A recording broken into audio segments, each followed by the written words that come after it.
Hello everybody, it's Mirialda here once again, and welcome back to another figure. This may be the last one for the year, but no guarantees on that. So in front of us now, we have Nia Honjou, or Honjou Nia. She is from Data Live 4. She's one of the spirits. She is a 1/7 scale figure manufactured by Belfine. Nia released on October 30th of 2023, and I paid $111.60 for her at Crunchyroll's Black Friday sale. I ordered her on November 28th of 2024. She shipped out on the 4th of December and got here today on the 13th of December. So Nia, I've been interested in her ever since she went up for pre-order. I liked the way that she looked and everything, but I did not like the price that they were charging for her. She was like over $160, and I felt that was too expensive. So I didn't buy her for a while. But then I got the ad for Crunchyroll's Black Friday sale featuring Toru, the little nightlight. And I wanted her, so I went and I decided to browse their sale. And I found Nia, and I'm like, I'm okay with that price. I'll get her. So that's how she got home. So anyways, there is the front of her box. There's the side with a nice full body shot of her. There she is from the back. And the other side. Back to the front. There's the top of her box. And the bottom of her box. And I did notice that the top does have a little dent, but it's no big deal. Let's get her open. Yes, I've waited long enough for this figure. Like over a year for her to come down in price, and then couple weeks for shipping, even though she was in the US the whole time. So we'll go ahead and attempt to open the box. Pull her out. Inside of the box is kind of a church theme, it looks like. The bottom is purple, and yeah. Go ahead and set that off the side. And I guess the church theme kind of makes sense because she is kind of dressed as a nun. Let's see, do a normal zoom now. There is Nia in her blister packaging. There she is from the side. And the back. The other side. And back to the front. So let's lay her down. Bring her a little closer. And we'll get her open. And we'll look at her. So standard tape on the sides. Except plastic's hanging out, so it's getting in the way of me cutting that tape. Wow. Okay, that hurt my thumb. These are some serious rivets. She's not twisted in there. They're just super tight rivets. Wow. Yeah, I don't know if you can tell my thumbs are a little red now. That hurt. So anyways, it helped us get her base out. So it's a nice cross. It's golden. It's got some fancy details and a little plastic shaving on it. It's got a turquoise center with a large and a small metal peg. So she should attach pretty easily and securely. The bottom, copyright 2021, can't read, Kadokawa, maybe Honjou Nia 4, I don't know. And more stuff I can't read, made in China. So yay. But I like this base. It's kind of a two-tone gold, so the inlay part is a darker gold than the top part. And that little turquoise center is a nice little feature point. Then I believe Nia is just one piece. So we'll go ahead and pull her out. Set her down. Clean up our mess. While making a bigger mess probably. Now we'll go ahead and look at her. So, yeah, she's kind of dressed as a nun. She is doing the little prayer pose. She's got a little cross on her nun cap and some Nice gold hair ornaments. And then the turquoise and black kind of like pens up here. So these are pretty flexible. Probably really easy to snap too, so I'm not going to mess with them too much. It's got nice gray hair, nice turquoise blue eyes. She does have a little collar on with a little gold clasp. Her dress is mostly transparent, so you get to see her undies through it. Important question is obviously answered as black. Nia is not a very busty girl. Trying to look from the top. Don't see much, if any, cleavage, but her armpits are sculpted quite nicely. She does have a turquoise jewel holding her top together. Nice white line decal on it. She's got some strappies wrapped around her, which are loose, so you can move them wherever you want. It's kind of like a belt thing. So I'll put it like there so that the cross, maybe it's like a rosary. It's got beads. It's got the golden cross with the center bead. She's got long thigh-high boots, and they are laced up in the front. They have a bit of a gradient, so it's kind of a lighter gray to darker gray up at the top. And they do have some gold trim on them. Down there along the feet as well. There's the bottom of the feet, no treads, but we do get the peg holes. And yes, obviously they are black. And from the back,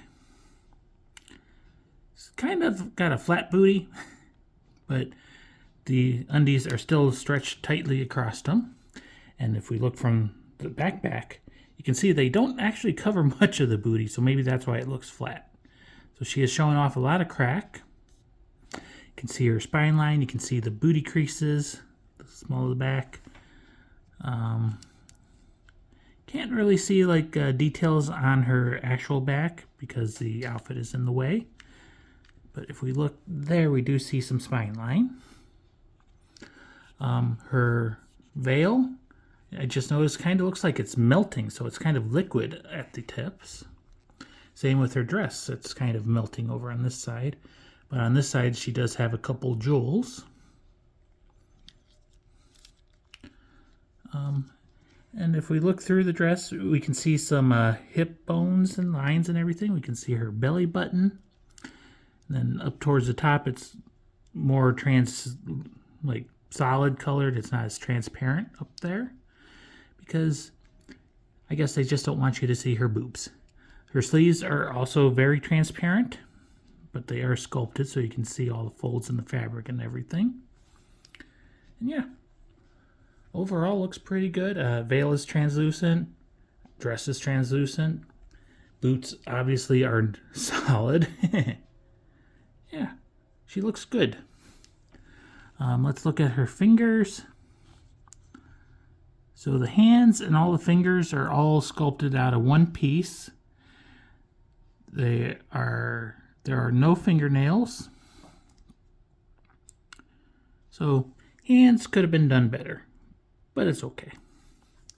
I wonder. Nope, will not stand on her own, so we shall use the base. Let's set her down so we can adjust the camera so you can see me put her on the base. Again, it's probably going to be super difficult. So the big peg is in the back. So actually, the big peg looks like it goes in the front of her foot.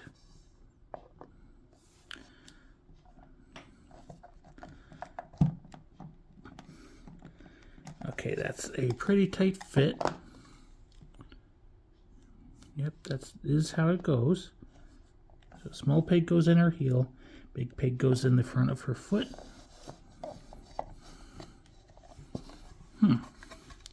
This is supposed to be easy, but it is a very tight fit. And it's hard to get a grip on her.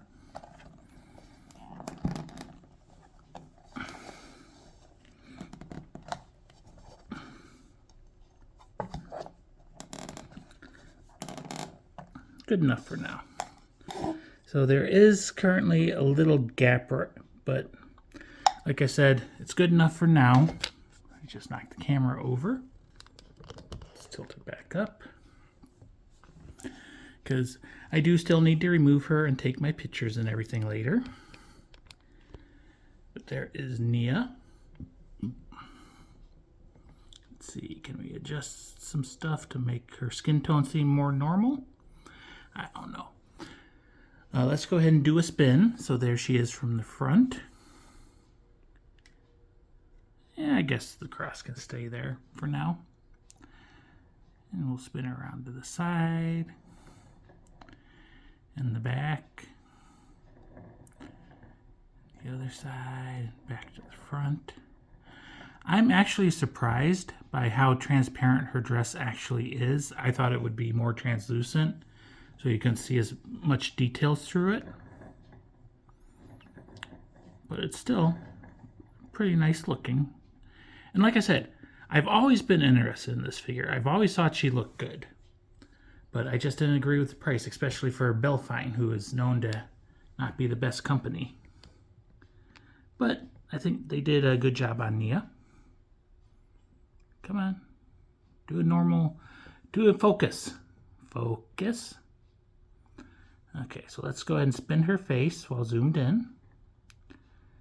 So she's got nice eyes. They're not overly detailed or anything, but they look pretty good. She does have short hair. Let me move her a little forward. It's always tough to get the figure centered. She does have ears that look to be minimally sculpted. Go around to this side. You can't really see that ear as much, so yay. Back to her front. So she is a little wobbly side to side, mainly because she is basically just standing on the 1 foot. So we'll spin the chest region. Big giant jewel where her cleavage would be if she had any.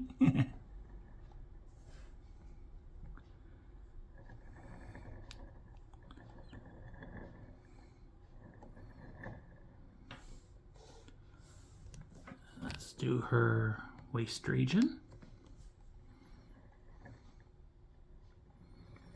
So yeah, I do like that despite the dress being transparent like this, she is still preserving a little bit of modesty. And it looks like there is some crud up there. It looks like it's under the dress, so that's not going to get cleaned off. Here's the side, back to the front. And then we'll zoom out a bit and spin her legs.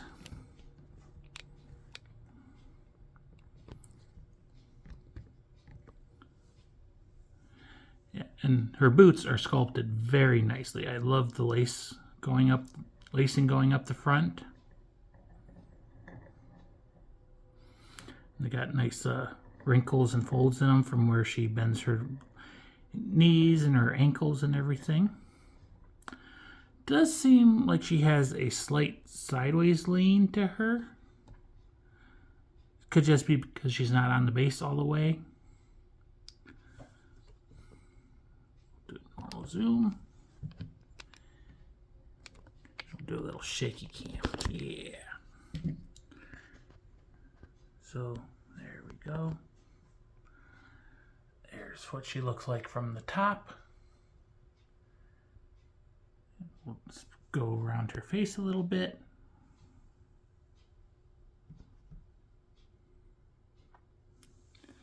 Yep. And I'm just don't have much more to say about her because she looks pretty good, I think. So we'll go ahead and put the phone away and we'll close this off. It's nice to get a Data Life figure that's not Toka or Kurumi, because they do get quite a few figures. Mukuro also gets quite not a lot, but a decent number of figures compared to like the other ones. And I think Yoshino does too. But Nia, she's kind of more of a side character, but it's nice that she got a figure. So anyways, this is Honjou Nia Honjou. She is from Date Alive 4. She is in her Astral dress. She is a 1/7 scale figure manufactured by Belfine. Nia released on October 30th of 2023, so a little over a year. I got her at Crunchyroll, part of their Black Friday sale, and I paid $111.60. So I didn't want to pay the $160 or whatever they had her priced at originally, although I have been interested in her since she was put up for order. But anyways, I hope you enjoyed this Date of Life cutie. As far as I know, I don't have any more boxes coming this month. I do have figures on order, but I'm expecting them to delay again. Or if they don't delay, they're not going to get here by the end of the year. They could, but you never know. So this may be the last figure, but there will be videos coming. I hope you enjoyed. See you soon. Bye-bye.